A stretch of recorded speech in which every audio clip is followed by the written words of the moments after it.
दोस्तों सबसे पहले इंडिया की सबसे इंटरेस्टिंग और कंट्रोवर्शियल बॉर्डर की बात कर लेते हैं जो हम पाकिस्तान के साथ साझा करते हैं। इंडिया और पाकिस्तान के बीच 3,323 किलोमीटर लंबा बॉर्डर है। ये figures ministry of home affairs द्वारा एक्सेप्टेड ऑफिशियल फिगर्स हैं जो इंडिया के मैप में दिखाए गए हैं। इसमें वो इलाके भी इंक्लूडेड हैं जिन पे इंडिया का क्लेम तो है लेकिन कंट्रोल नहीं है। ये बॉर्डर गुजरात से शुरू होते हुए Rajasthan, Punjab, union territories of Jammu and Kashmir और लद्दाख तक जाता है। इस बॉर्डर को सिक्योर रखने की जिम्मेदारी बीएसएफ यानी बॉर्डर सिक्योरिटी फोर्स के वीर जवानों के मजबूत कंधों पर सौंपी गई है। जनरली ऐसा समझा जाता है कि इंडिया और पाकिस्तान की पूरी बॉर्डर को एलओसी यानी लाइन ऑफ कंट्रोल कहा जाता है, लेकिन इस कॉमन परसेप्शन के विरुद्ध सच्चाई कुछ और है। दरअसल इंडिया पाकिस्तान के बॉर्डर को red Cliff line, line of control या इंटरनेशनल बॉर्डर में से क्या कहा जाएगा इस बात पर डिपेंड करता है कि बॉर्डर के कौन से एरिया की बात हो रही है। दरअसल इंडिपेंडेंस के समय ब्रिटिश सरकार ने इंडिया का पार्टीशन करके पाकिस्तान क्रिएट किया और दोनों बाउंड्री कमिटीज के चेयरमैन साइरिल रेडक्लिफ के नाम पर बॉर्डर का नाम रेड क्लिफ लाइन पड़ा। लेकिन इस समय तक जम्मू कश्मीर इंडिपेंडेंट स्टेट था, इसलिए यहाँ का बॉर्डर रेड क्लिफ मार्क नहीं कर पाए। इसलिए पंजाब और जम्मू के कुछ शुरुआती इलाकों तक के बॉर्डर को रेड क्लिफ लाइन और इंटरनेशनल बॉर्डर के नाम से जाना जाता है। 26 अक्टूबर 1947 को जब महाराजा हरि सिंह ने इंडिया के साथ इंस्ट्रूमेंट ऑफ असेशन साइन किया, उस समय पाकिस्तान की ओर से बहुत से ट्राइबर वॉरलॉर्ड्स कश्मीर के बड़े हिस्से में इन्फिल्ट्रेट कर चुके थे। 1949 में जब यूनाइटेड नेशंस ने सीज फायर मीडिएट किया तो उस समय की पोजीशंस के हिसाब से जो बॉर्डर बना उसे सीज फायर लाइन कहा गया। 1971 वॉर में पाकिस्तान की करारी हार के बाद शिमला एग्रीमेंट साइन किया गया जिसमें सीज फायर लाइन को लाइन ऑफ कंट्रोल यानी एलओसी का नाम दे दिया गया। दोस्तों इंडिया पाकिस्तान बॉर्डर पर कोई भी डिस्कशन बाउंड्री डिस्प्यूट्स डिस्कस किए बिना अधूरा है। आइए इन बॉर्डर डिस्प्यूट्स के बारे में ब्रीफ में जानते हैं। पहला डिस्प्यूट है पाकिस्तान द्वारा जम्मू एंड कश्मीर के बहुत से हिस्सों पर किए गए इलीगल ऑक्यूपेशन पर। 1949 की सीज फायर लाइन के अनुसार पाकिस्तान ऑक्युपाइड कश्मीर यानी पीओके, जिसे पाकिस्तान आजाद कश्मीर कहता है, और लद्दाख के साथ लगने वाले गिलगिट बाल्टिस्तान के इलाके को लेकर। गिलगिट बाल्टिस्तान के साथ लगने वाला एक एरिया है जिसे सक्शगम वैली या ट्रांस काराकोरम ट्रैक के नाम से जाना जाता है। 5300 स्क्वायर किलोमीटर वाला ये इलाका कभी भी पाकिस्तान के कंट्रोल में नहीं था, लेकिन 1963 के सिनो पाकिस्तान एग्रीमेंट के अनुसार पाकिस्तान ने इस एरिया पर चाइनीज सोवरेनिटी एक्सेप्ट कर ली, या फिर दूसरी भाषा में हम कह सकते हैं कि एक तरह से पाकिस्तान ने ये इलाका चाइना को गिफ्ट कर दिया। बदले में चाइना ने गिलगिट बाल्टिस्तान के ऊपर पाकिस्तान की सोवरेनिटी एक्सेप्ट करके एक्चुअल ग्राउंड पोजीशंस के मुताबिक एक इंटरनेशनल बॉर्डर बना दिया। आज भी इस एरिया पर इंडिया अपना लीगल क्लेम करता है। इसके अलावा एक बड़ा डिस्प्यूट सियाचिन को लेकर भी है जो दुनिया का हाईएस्ट बैटल ग्राउंड माना जाता है। 2600 स्क्वायर किलोमीटर वाला ये एरिया लद्दाख और गिलगिट बाल्टिस्तान के बीच सिचुएटेड है। 1949 की UN mediated cease fire line point NJ 9842 तक ही डिमार्केट की गई थी जो सियाचिन ग्लेशियर के फुट पर है। इसके आगे का इलाका इतना इनएक्सेसिबल था कि किसी ने सोचा ही नहीं था कि वहां कोई इंसान भी जा सकता है, इसलिए वहां बाउंड्री डिमार्केट नहीं की गई। डिस्प्यूट तब शुरू हुआ जब 1984 में ऑपरेशन मेघदूत के थ्रू इंडिया ने सियाचिन ग्लेशियर सक्सेसफुली गेन कर लिया और 1987 में ऑपरेशन राजीव के थ्रू सियाचिन ग्लेशियर और उसके ट्रिब्यूटरी ग्लेशियर्स के साथ मेन पासेस और साल्टोरो रिज की पीक्स पर इंडिया ने अपनी पकड़ पक्की कर ली। साल्टोरो रिज के वेस्ट की ग्लेशियल वैलीज को पाकिस्तान कंट्रोल करता है। इस एरिया में बॉर्डर को एक्चुअल ग्राउंड पोजीशन लाइन यानी एजीपीएल कहा जाता है। इसी जगह को कंट्रोल करने का मतलब है पूरी एक्चुअल ग्राउंड पोजीशन लाइन यानी एजीपीएल कहा जाता है। चलिए अब इंडिया पाकिस्तान बॉर्डर से थोड़ा आगे बढ़ते हैं और बात करते हैं इंडिया अफगानिस्तान बॉर्डर की। दोस्तों इंडिया अफगानिस्तान बॉर्डर का नाम सुनकर अगर आप सोच में पड़ गए हैं तो आप अकेले ऐसे इंसान नहीं है। दरअसल इंडिया अफगानिस्तान बॉर्डर के बारे में आम जनता के बीच इतनी कम जानकारी है कि ज्यादातर लोगों को इस बात का इल्म भी नहीं है कि इंडिया अफगानिस्तान के साथ भी कोई बॉर्डर शेयर करता है। यहाँ तक कि एक बार पार्लियामेंट में भी एक नेताजी ने ये सवाल पूछ लिया था कि अफगानिस्तान के साथ भला हम कौन सा बॉर्डर साझा करते हैं। वैसे तो ये बात अपने आप में बड़ी हास्यात्मक है कि देश के आम लोगों से लेकर देश के नेताओं तक किसी को इस तरह की जानकारी कैसे नहीं है। लेकिन शायद इसकी वजह यह है कि अफगानिस्तान के साथ लगने वाला बाउंड्री इलाका इंडिया के कंट्रोल में नहीं है, बल्कि सिर्फ इंडियन क्लेम के अनुसार अफगानिस्तान के साथ इंडिया का बॉर्डर लगता है। इस पतले से स्ट्रिप ऑफ लैंड की लेंथ महज 106 किलोमीटर की है जो खान कॉरिडोर के एज पे सिचुएटेड है। इस बॉर्डर की इंपॉर्टेंस इंडिया के लिए काफी ज्यादा है क्योंकि Central Asia, Russia, West Asia और यूरोप के लिए ये एरिया एक गेटवे की तरह काम करता है और इन कंट्रीज के मार्केट्स को एक्सेस करने के लिए क्रिटिकल रोल प्ले कर सकता है। बिना इस जमीन के इंडिया सेंट्रल एशिया के लैंड रूट्स को एक्सेस करने के लिए पाकिस्तान के ऊपर डिपेंडेंट है। साथ ही स्मगलिंग, ऑर्गेनाइज्ड क्राइम और टेररिज्म को कंट्रोल करने के नजरिए से भी ये इलाका काफी महत्वपूर्ण है। तीसरा नंबर आता है एशिया में इंडिया के सबसे बड़े राइवल कहे जाने वाले और हाल ही के कुछ सालों में इंडिया के साथ शुरू हुए हॉटेस्ट बॉर्डर डिस्प्यूट वाले नेशन चाइना का। दोस्तों, इंडिया और चाइना एक लंबी लैंड बॉर्डर को शेयर करते हैं। इस बॉर्डर की लेंथ 3488 किलोमीटर है, यानी लेंथ के मामले में ये बॉर्डर इंडिया पाकिस्तान बॉर्डर से भी लंबा है। इस बॉर्डर की रखवाली इंडो तिब्बतन बॉर्डर पुलिस और स्पेशल फ्रंटियर फोर्स के सुरमा करते हैं। स्पेशल फ्रंटियर फोर्स एक स्पेशल फोर्स है जो इंडिया ने 1962 के सिनो इंडियन वॉर के बाद तिब्बतन रेफ्यूजीज से बनाई थी। ये बॉर्डर लद्दाख, हिमाचल प्रदेश, उत्तराखंड, सिक्किम और अरुणाचल प्रदेश के थ्रू पास करता है। इंडिया और चाइना बॉर्डर ब्रिटिशर्स के जमाने से ही कभी भी म्यूचुअली डिसाइड नहीं हुए थे। तिब्बत पर कब्जा करने के बाद चाइना इंडिया के दरवाजे पर आके खड़ा हो गया और इस वजह से दोनों नेशंस के बीच बहुत से बॉर्डर डिस्प्यूट्स स्टार्ट हुए।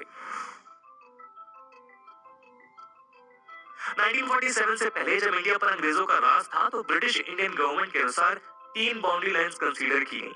इंडिपेंडेंस के समय एक टाइम था जब चाइना ने इंडिया को बॉर्डर डिमार्केशन के लिए इनवाइट किया था, लेकिन इंडियन गवर्नमेंट ने इसे सीरियसली नहीं लिया और एक अनसर्टेन, अनडिफाइंड बॉर्डर को कंटिन्यूड रखना बेहतर समझा। खैर, गलतफहमी 1962 में चूर चूर हो गई कि अनसर्टेन बॉर्डर्स को सस्टेनेबली जारी रखा जा सकता है जब चाइना ने अक्साई चिन्ह के इलाके पर फॉर्मली कब्जा कर लिया। चलिए इन 3 बाउंड्री लाइंस के बारे में जानते हैं।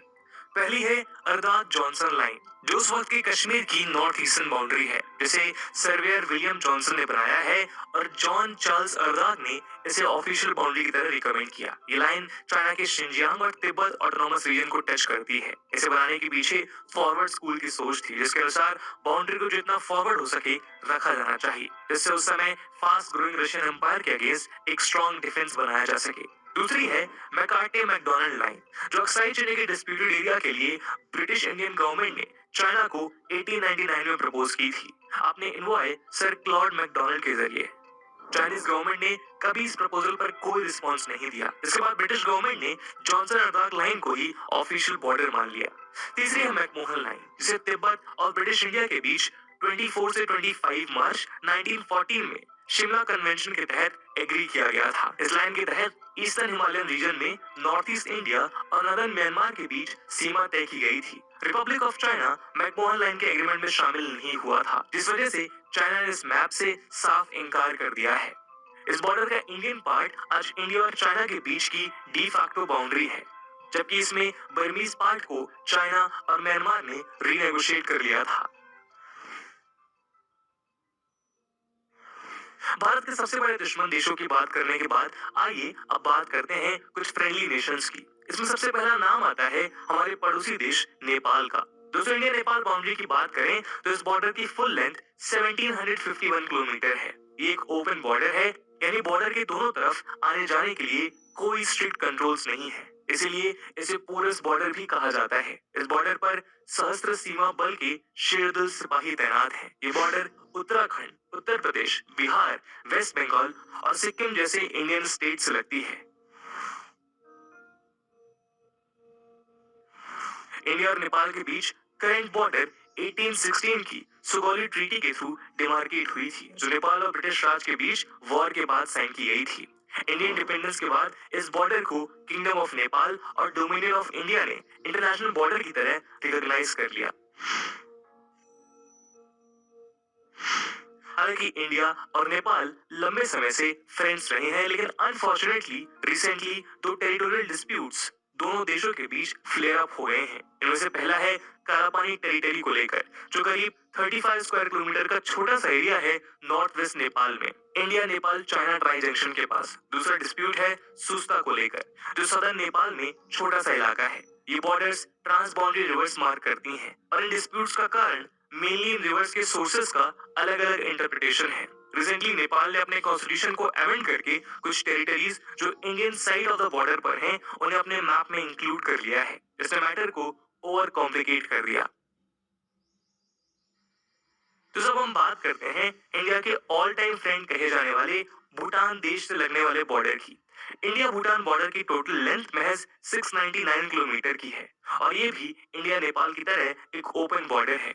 यहाँ भी सशस्त्र सीमा बल के जवान तैनात हैं। ये बॉर्डर असम, अरुणाचल प्रदेश, वेस्ट बंगाल और सिक्किम के थ्रू पास करता है। ब्रिटिश सरकार के समय वॉर के बाद ट्रीटी ऑफ सिंचुला और ट्रीटी ऑफ पुनाखा के थ्रू ये बॉर्डर डिमार्केट किए गए थे। 2006 में इंडिपेंडेंट इंडिया और भूटान के बीच final border demarcation treaty sign की गई। ये शायद इंडिया का एक अकेला बॉर्डर है जहां कोई मेजर डिस्प्यूट देखने को नहीं मिलता है। आइए अब बात करते हैं हमारे ईस्टर्न नेबर म्यांमार की। इंडिया म्यांमार के बीच 1643 किलोमीटर लंबा बॉर्डर है। इस बॉर्डर की खास बात है एक यूनिक अरेंजमेंट जिसका नाम फ्री मूवमेंट रजीम है। एफएमआर के अंडर बॉर्डर के दोनों तरफ के ट्राइब्स को बॉर्डर के 16 किलोमीटर तक फ्री ट्रैवल करना अलाउड है, यानी travel without any visa restrictions. ऐसा इस एरिया के ट्राइब्स के बीच क्रॉस बॉर्डर फैमिली टाइज को देखते हुए किया गया है। इस बॉर्डर की रखवाली असम राइफल्स और इंडियन आर्मी की कंधों पर है। ये बॉर्डर अरुणाचल प्रदेश, नागालैंड, मणिपुर और मिजोरम के थ्रू पास होती है। इंडिया और म्यांमार को पहली बार 1937 में गवर्नमेंट ऑफ इंडिया एक्ट 1935 के तहत ब्रिटिश राज ने डिवाइड किया। इसके पहले बर्मा ब्रिटिश इंडिया का ही हिस्सा था। दोनों देशों के बीच इंटरनेशनल बाउंड्री फॉर्मली डिमार्केट की गई मार्च 10, 1967 में बॉर्डर एग्रीमेंट के थ्रू। लेकिन ग्राउंड लेवल पर बाउंड्री क्रिस्टलाइज नहीं हो पाई क्योंकि ये बाउंड्री भी बाकी बाउंड्रीज की तरह एक आर्टिफिशियल लाइन है जिसके दोनों तरफ सोशियो कल्चरल लैंडस्केप एक जैसा है। एज अ रिजल्ट ये बाउंड्री लाइन घरों और गांवों के बीच से निकलती है जिसकी वजह से बहुत से ट्राइब्स डिवाइड हो गए। बाउंड्री के आर्टिफिशियल नेचर की वजह से ग्राउंड लेवल पर ट्राइब्स इसे मानने से मना कर चुके हैं और ये बॉर्डर डिस्प्यूट्स का एक मेजर कारण है। इस बॉर्डर को इंप्लीमेंट करना बहुत मुश्किल काम है। इस बॉर्डर डिस्प्यूट में डिसएग्रीमेंट मेनली 9 बॉर्डर पिलर्स की प्लेसमेंट को लेकर है। इन छोटे मोटे विवादों के अलावा कोई मेजर प्रॉब्लम इस बॉर्डर के इंटरप्रिटेशन को लेकर नहीं है। दोस्तों आखिरी बॉर्डर इंडिया का सबसे लंबा लैंड बॉर्डर भी है जो इंडिया बांग्लादेश के साथ शेयर करता है। इस बॉर्डर की लेंथ 4096.7 किलोमीटर है और इसे बॉर्डर सिक्योरिटी फोर्स गार्ड करती है। ये बॉर्डर असम, त्रिपुरा, मिजोरम, मेघालय और वेस्ट बंगाल के थ्रू पास होता है। इस बॉर्डर को रेड क्लिफ लाइन के नाम से भी जाना जाता है जो आजादी के पहले साइरिल रेडक्लिफ ने डिमार्केट की थी। इस बॉर्डर के डिस्प्यूट्स बहुत यूनिक हैं जो इंडिया में शायद ही कहीं देखने को मिलते हैं। ये नतीजा है ब्रिटिश सरकार के केयरलेस और केयरलेस एटीट्यूड का। कुछ समय पहले तक बांग्लादेश में 102 इंडियन एनक्लेव्स थे। दोस्तों एनक्लेव एक देश के किसी एरिया को कहा जाता है जो मेनलैंड से दूर किसी दूसरे देश से चारों ओर से घिरा हुआ हो।